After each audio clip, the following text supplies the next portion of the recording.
ఉన్నపళంగా heroine Samantha గురించి social మీడియాలో discussion నడుస్తుంది. ఓ మహిళ నగ్నంగా ఉన్న ఫోటోని వైరల్ చేస్తున్న నెటిజన్స్ ఇందులో ఉన్న సమంతనే అంటున్నారు.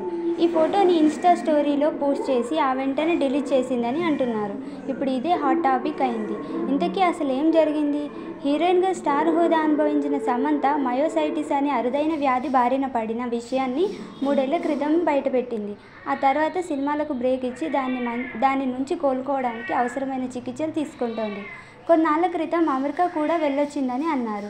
ఈ విషయంపై క్లారిటీ రావాల్సి ఉంది. తాజాగా సమంత ఫార్ ఇన్ఫ్రారెడ్ సౌనా అనే చికిత్స తీసుకుంటున్నట్లు చెబుతూ ఉన్న ఇన్స్టాలో ఓ ఫోటో పోస్ట్ చేసింది. అలానే దీనివల్ల ఎలాంటి ఉపయోగాలు ఉంటాయనేది కూడా రాసుకొచ్చింది. ఇదే టైంలో సమంత నగ్నంగా ఉన్న ఫోటోని ఇన్స్టాలో పోస్ట్ చేసి వెంటనే డిలీట్ చేసిందని కొందరు నెటిజన్స్ అంటున్నారు. అది ఇదేనంటూ ఓ పిక్ వైరల్ చేశారు.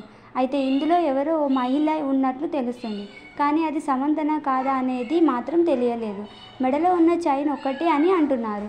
కానీ ఆ ఫోటో ఫేక్ అని సామ్ అభిమానులు కమెంట్స్ పెడుతున్నారు. మరి ఇందులో అసలు నిజం ఏంటి అనేది క్లారిటీ రావాల్సి ఉంది.